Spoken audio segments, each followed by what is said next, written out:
RAOUL is back in the spotlight, once again putting a major spotlight on the XRP ledger. He's out there reminding everyone of the huge window of opportunity open right now. If you're watching closely, you don't want to miss this. The charts are flashing signals, and if you've been following the space, this is the moment to lean in. Digital Asset Investor just dropped two important clips worth discussing. One dives into the rising involvement of institutional players in the crypto market, and the other touches on the growing buzz around a BRICS gold-backed stablecoin. And that's just the start. There's also a solid video making the rounds featuring insights from Uphold and Kevin O'Leary that adds even more to this narrative. Plus, we're taking a peek at CME futures, what's unfolding with Ripple's movement in Colombia, and a few other major developments across the crypto world. Let's unpack all of it. First off, let's talk about that XRP chart you've been whispering about. Someone said last week that it's something to behold, and they weren't lying. Seriously, even folks who've never dipped their toes in XRP are staring at that thing like it's about to blow past the ceiling. And let's be real for a second. Some of us have been in on XRP. If you snoozed through the pump that gave out a 500% return, that's on you. Too many people were locked in on Bitcoin and Ethereum, not realizing the real challenger in this space has been quietly building momentum, and it's XRP. That momentum isn't just good for XRP, it's making waves in the broader Bitcoin dominance charts too. Oh, and while we're on the topic of charts, let's not forget about Doge. Specifically, Doge to Bitcoin. It's one of the most interesting setups out there. Even if I don't have that exact chart pulled up right now, trust me, it's shaping up to keep pushing forward. Now here's where it gets even more real. Listen to this. Someone recently admitted they felt like they were about 7, 8, maybe even 9 years early. Why? Because the institutions, the big money, are finally stepping in with real intent. We're not just talking casual interest anymore. They're diving in. Let me play this clip to set the stage. Remember when the catchphrase was "the herd is coming"? Well, now it's not just a slogan. The herd is here. Last year we saw the first wave with ETFs gaining traction. This year, it's go time. Institutions aren't dipping toes. They're wading in fully suited up. And here's the kicker. Even if legislation moves slowly, adoption isn't waiting around. Regulatory bodies like the SEC and CFTC are already putting clearer guardrails in place, making it safer and more appealing for these big players to get involved. So whether or not the laws catch up tomorrow, the ball is already rolling, and it's rolling fast. This whole situation is seriously exciting.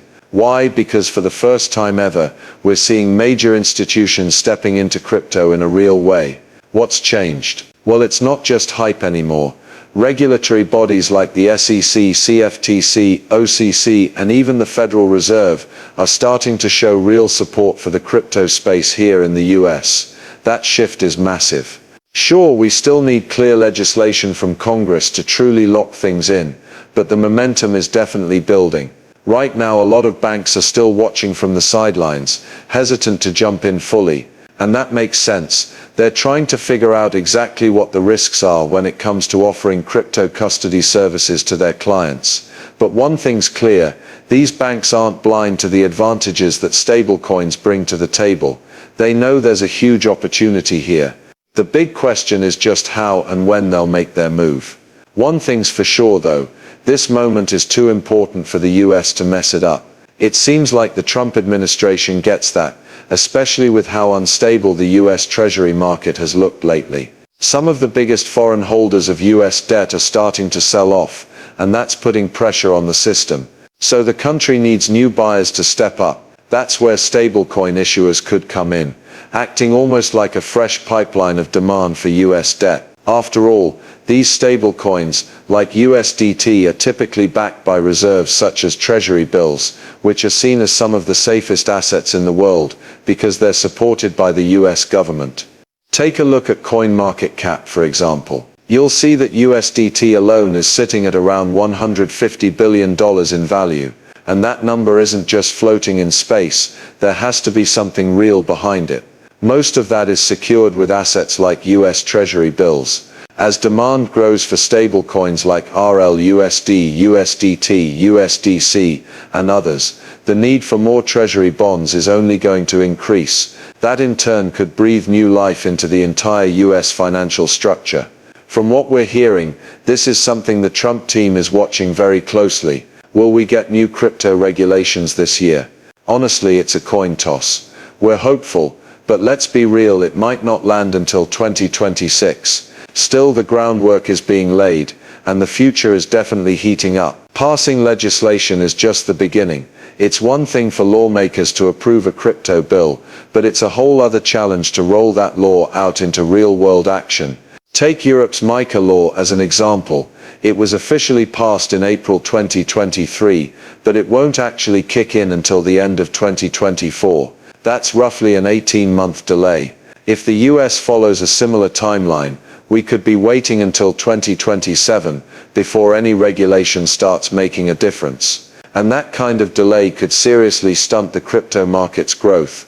If we had been fully prepared, this industry could have taken off already. Now let's switch gears to something that's stirring up a lot of buzz, a potential BRIC stablecoin backed by gold. This is the second time the idea has come up, and some folks are really leaning into it, betting that it's more than just talk. Personally, I think it's just a rumor for now, but a pretty logical one. The idea: the BRICS nations might launch their own digital currency, a stablecoin partially supported by gold. That would give it some added trust and legitimacy. While you can't easily use physical gold to settle trades across borders, a digital asset linked to gold could make that much easier. It probably won't be one-to-one backed, but even a partial link could make waves. Here's the interesting part. If this BRICS stablecoin is indeed tied to gold, how exactly will that look? Will it be something like 1 BRICS unit equals an ounce of gold, or maybe 1/100th of an ounce? Will it track gold directly or still relate to the US dollar? Because backing a currency with gold is one thing, but pairing it to the US dollar while claiming it's gold-based, that's a bit confusing. It's definitely uncharted territory, and until we get hard facts, we're still just speculating. Once there's concrete info, I'll bring it to you. For now, all we've got are hints and guesses, but clarity always sparks action, and insight is what lights the fire. Now let's talk about traditional banks. For years, big banks have been sitting on the sidelines, openly dismissing crypto. But here's the catch: it's never really been about Bitcoin itself. The real concern for these institutions is the rise of blockchain-based payment systems. That's where the true disruption lies. Everyone's been hypnotized by Bitcoin's glow, but the banks, they're watching the quiet storm building behind it. Assets and platforms that actually do things. That's where the real value lies. Bitcoin has been treated like a digital gold mine, but what if everything we thought we knew about it isn't true? There's long been chatter that maybe the government or some secret agency was behind its creation. If that ever got proven, if the NSA or another